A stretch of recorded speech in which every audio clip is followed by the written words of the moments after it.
Hello, Bigfoot enthusiasts. Scott here from Squatch America. And today we're diving into the most crucial of all survival skills, how to make a fire without matches. Whether you're camping, lost, or just prepping for apocalypse, this skill can be the difference between surviving and thriving. So let's spark some ingenuity.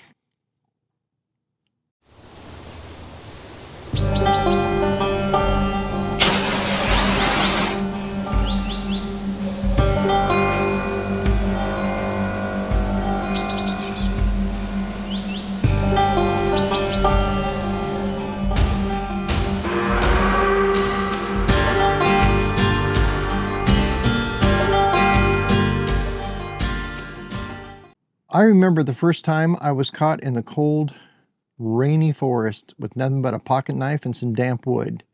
It was a long night, but it taught me the importance of knowing multiple ways to start a fire.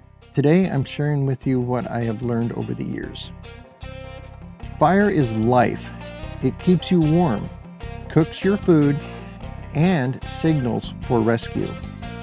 But without matches or a lighter, it can seem impossible. Today we're going to explore practical methods anyone can use to start a fire in the wild.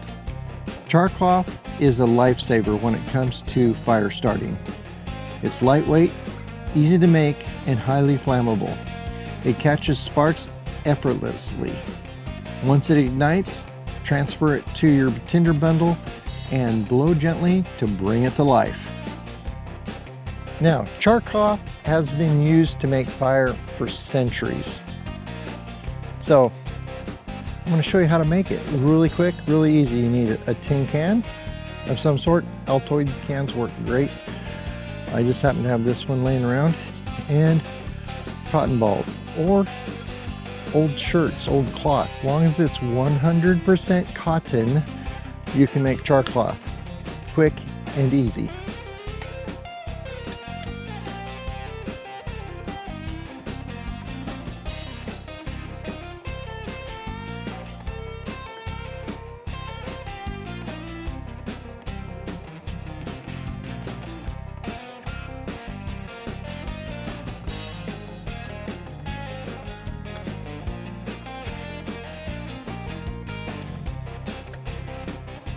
Now you just take this, put it on the grill, put it on high, and bake it for about an hour and a half, or until smoke stops coming out of this little hole. After you do that, you've got char cloth. And here's your char cloth. Basically, you're going to smoke all the stuff out of it, so this is basically carbon, almost pure carbon. It's still got a little brown in there. Could have cooked it longer, but you got carbon, which will ignite almost immediately with a spark. The bow drill is a great friction-based method to start a fire. I am not going to just demonstrate it in this video, but I'm going to put a link in the description and in the pinned comments of one of the best explanations from Corporal's Corner that I've ever seen. I really love that guy's videos. So this is a 15-minute video on its own, how to do a bow drill. And let me tell you, that should be your last resort. It's a lot of work. For those who want a reliable backup fire starter like the Yeti cubes, it's lightweight, weather resistant, and burns long enough to light damp tinder.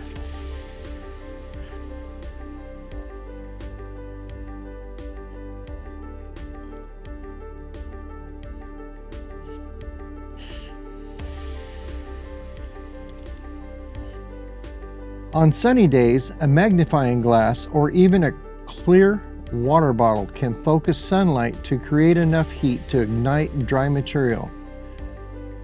Science saves the day. So to start a fire, you need two things. You need a flame, spark, and you need fuel. So using the Yeti cube, bow drill, and tinder to get your fire started, then you need to create fuel to burn. So the best way to get a fire going is to start in increments. So what you want to start with is the small, little tiny pieces of wood. Can't be any smaller than your finger. Then you want to go up to like finger size ones, then thumb size ones, and then a little bigger ones, and then you can use your large logs. So since I'm in a campground and we can't just go out in the woods and start a fire here, I'm going to show you in the fire ring how to start a fire. So here we go. You can use natural material to start your fire. Here I'm in a sea of leaves everywhere, but these aren't the leaves I'm looking for. What I'm looking for, because these have been on the ground and they could be damp, though the ones on top are probably okay, but what I'm looking for is, oh, I see it, there it is. Here we are, a couple of good pines. A broken branch stuck in a tree with a bunch of dry leaves that were hanging to dry. So these are what you're looking for. Okay, first things first. If you're in water, snow, mud, what you want to do is you need a stand to start your fire on. So I just got some logs here, and we will create a stand to start the fire on.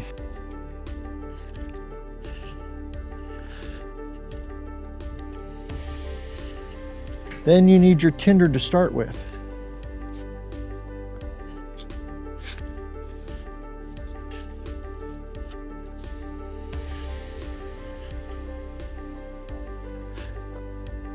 Remember, I showed you that we had these leaves here that we got.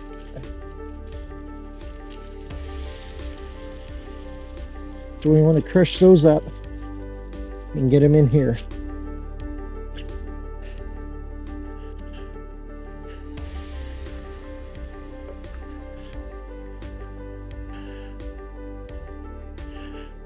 Then we need our fire starter, our spark, our flame is going right there.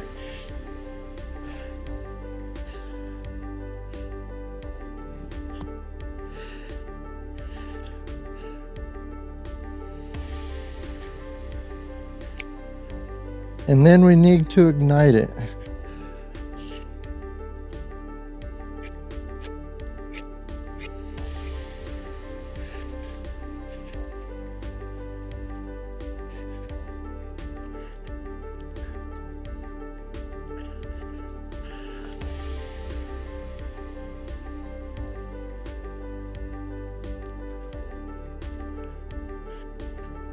And then you want to start with your small wood. Make sure you leave air under there.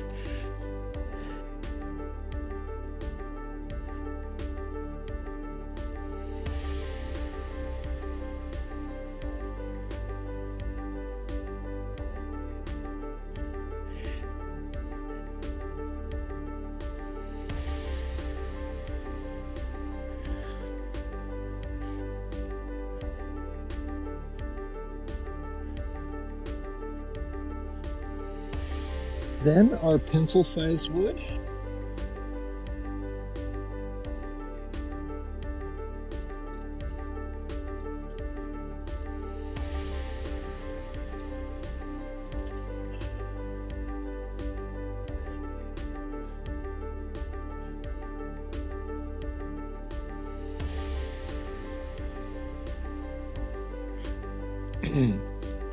All right, and then we can go with our pencil or our finger size pieces of wood.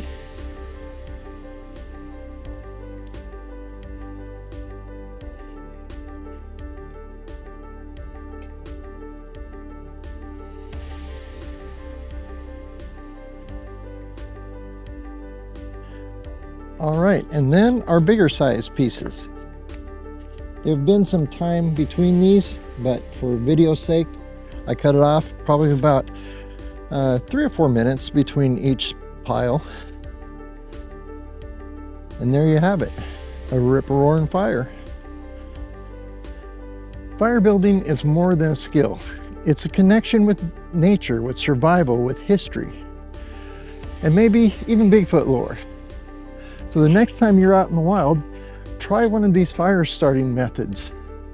And remember, one thing I didn't show you, the Bic lighter.